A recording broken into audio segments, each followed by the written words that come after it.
Kisah Prabu Geusan Ulun. Prabu Geusan Ulun lahir pada tanggal 19 Juli 1558 Masehi dan meninggal tahun 1601 Masehi. Beliau dimakamkan di Desa Dayeuh Luhur Kecamatan Ganeas, Kabupaten Sumedang, di daerah yang cukup tinggi, yakni Gunung Rengganis. Prabu Geusan Ulun atau Pangeran Angkawijaya adalah putra Pangeran Kusumah-Dinatai atau dikenal sebagai Pangeran Santri. Selain sebagai Raja Kerajaan Sumedang Larang, dia juga mendapat gelar jabatan Nalendra dari Kerajaan Pakuan Pajajaran. Pada masa pemerintahannya, ada serombongan orang yang datang ke hadapannya. Mereka dipimpin oleh 4 panglima dari Kerajaan Pajajaran. Salah satu panglima tersebut bernama Eyang Jaya Perkasa, yang nantinya akan menjadi Panglima Kerajaan Sumedang Larang, menemani Prabu Geusan Ulun. Mereka membawa berita bahwa Kerajaan Pajajaran telah hancur akibat diserang oleh Kesultanan Banten. Mereka juga meminta agar Prabu Geusan Ulun meneruskan kepemimpinan Pajajaran. Sebagai simbol, diserahkanlah mahkota emas milik Raja Kerajaan Pajajaran yang bernama Mahkota Binokasi. Berikut perhiasan serta atribut kebesaran lainnya sebagai bentuk pernyataan bahwa Kerajaan Sumedang Larang telah ditetapkan sebagai penerus kekuasaan Pakuan Pajajaran. Keraton Kerajaan Sumedang Larang berada di wilayah Majalengka. Dan pada masa pemerintahan Prabu Geusan Ulun mencapai puncak kejayaan seperti leluhurnya.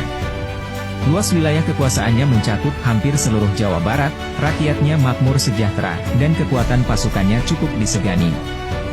Dikisahkan, Prabu Geusan Ulun terlibat cinta terlarang dengan Ratu Harisbaya, yang masih merupakan istri dari Panembahan Ratu, Raja dari Kerajaan Cirebon.